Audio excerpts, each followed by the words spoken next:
na hindi siya naglalagay ng patis at umaamoy sa bahay, sa loob ng bahay. Kaya ang ginagawa niya, nilalagyan niya ng asin, ng manok mismo.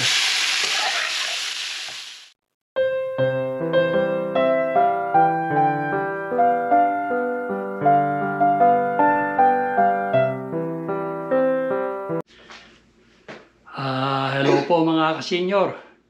Welcome to my channel. Sa video pong ito magluluto ng hapunan si Mrs. At ang iluluto raw niya rellenong sinampalukang manok. Ipapakita ko sa inyo kung paano yung style niya ng pagluluto ng sinampalukan.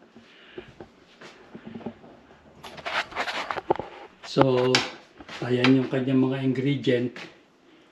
Inilagay na niya yung luya, tapos bawang. Ito yung bawang. Dito na lang niya inilagay sa dikdikan. Tapos sibuyas. Ito naman sibuyas nito, ito yung inani pa namin noon. Nung summer.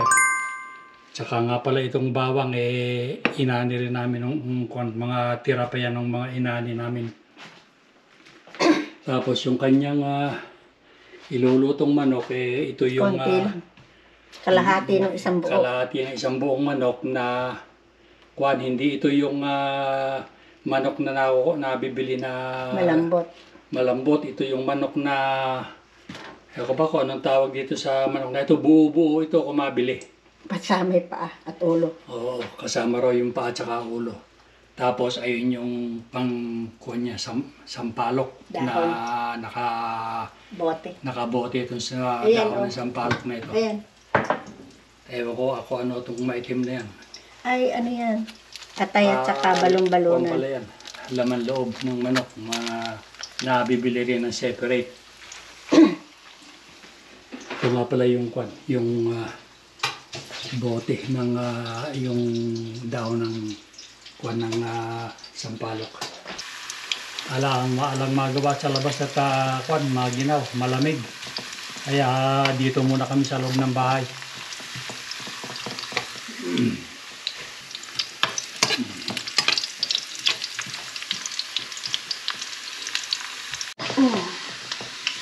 Ayan, ilalagay na yung bawang.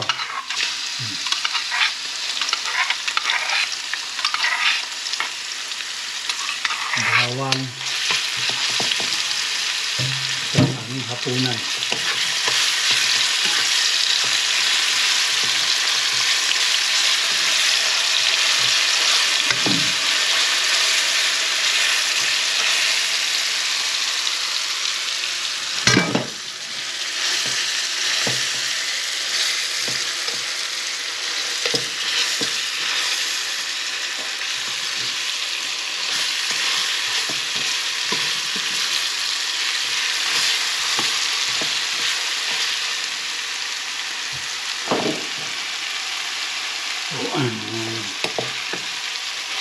Nakakatawa na yung kailangan naman magkuhan kami ngayon.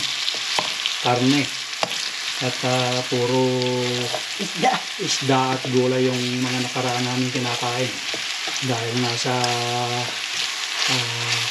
tumataas yung ating blood sugar.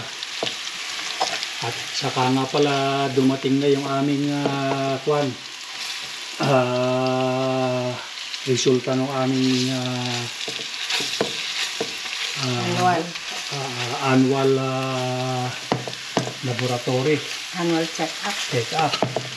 At dumating na yung resulta. Tinawagan kami ng doktor namin, yung family doctor. At okay naman kami lahat.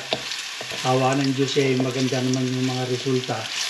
Ang sa akin nga lang yung blood glucose ko medyo tumaas kaysa dati.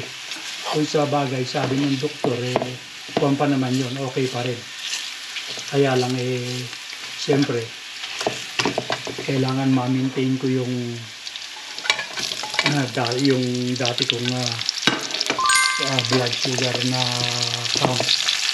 So ayan, nilagay na ni Mrs. yung sibuyas. So ang dami yata ng bawang. Abay, yun daw mainam sa ano. Mainam daw yan. Isang buong bawang yan. Ayan daw ang bawang at sibuyas. Marami kasi kaming bawang, kaya ayan na at malapit na ilagay yung manok na hindi siya naglalagay ng patis at umaamoy sa bahay, sa loob ng bahay. Kaya ang ginagawa niya, nilalagyan niya ng asin yung manok mismo.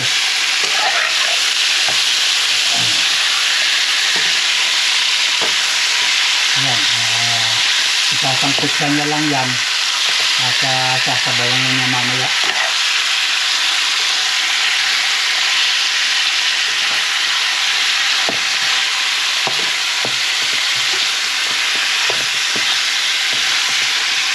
Yan, yun lang ang loob.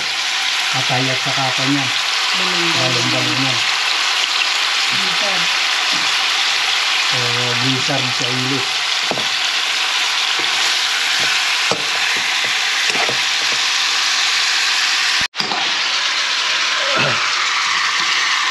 So ayan na, pangkwan. Nasasado na. Hindi po. Matagal yun. Hindi pa raw pala. Kaya po. So, lalo mabas yung katas ng karne.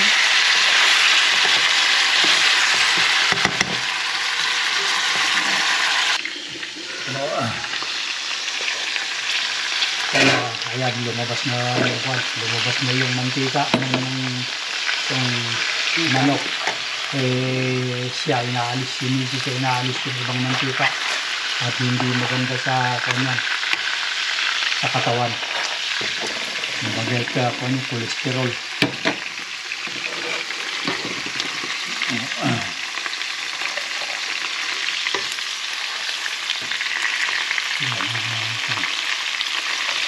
Wala namang magandang idudulot sa kanya, sa katawan ng tao. Mabuti nang maalis.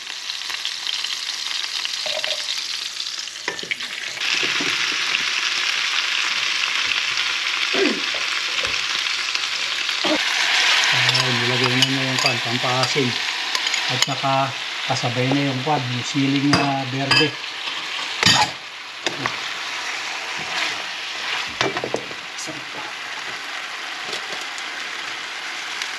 Dadagdagan ng pulbos na pampaasim. Tama rin yung soup base.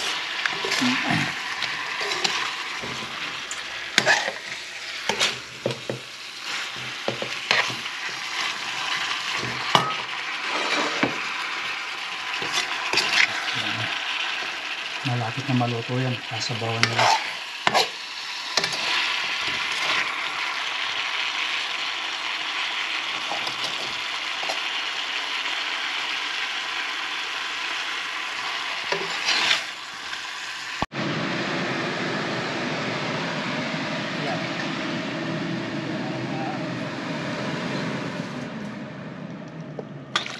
Nilagyan na niya ng sabaw at palalambutin niya ng konti. Tama-tama, no? Pagkaluto pwede na kumain at hapon naman na.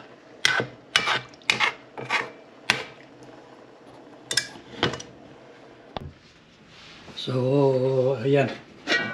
Luto na yung aming ulam. Hango na yung iba. Hindi ko na nakunan at may ginagawa ako. Ayan, ayan.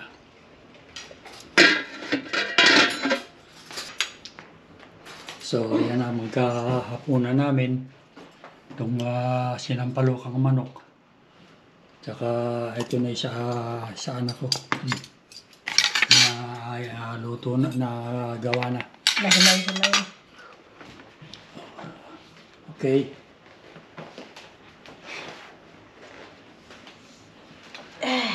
Kami kakain na rin.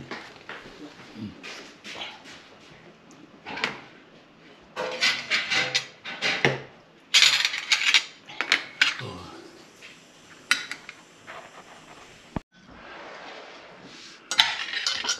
how's your food, anak? It's good now. Is it good? Yeah. Okay. Ayan. Ito na nga ulam namin. Isang putahe lang, tama na yun. At total gabi naman ngayon. Matutulog lang kami, kaya kaunti lang naman ang kinakain namin paghapunan eh. So, pero mukhang kuwan na rin, mukhang gabi na. Dahil na maagang dumidilim na ngayon dahil kuwan na, fall. Lalo na pagka winter na, ang lubog na ng araw mga alas 5, alas 4. Hindi, alas 5. At ang sikat ng araw ay alas 8. Uy, madami. Kain tayo.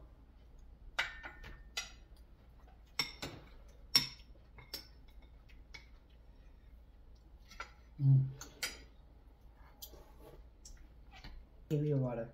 Thank you, my son. Okay. Ang sarap. Ito kasi madali lumambot itong manok na ito.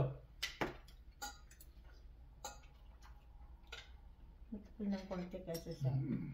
Mas may lasa ito kaysa dun sa manok na nabibili sa kamukha sa superstore at saka sa Walmart. Costco. O sa Costco. Ito ay nabibili namin sa tindahan ng Asian, Chinese sa supermarket.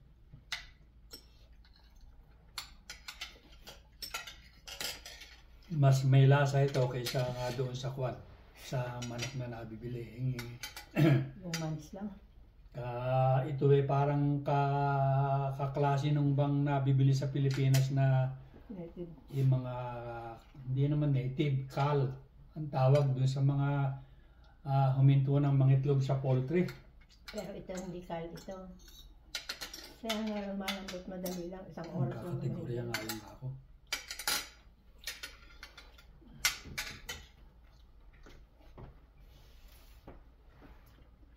Mas bata sa kanya.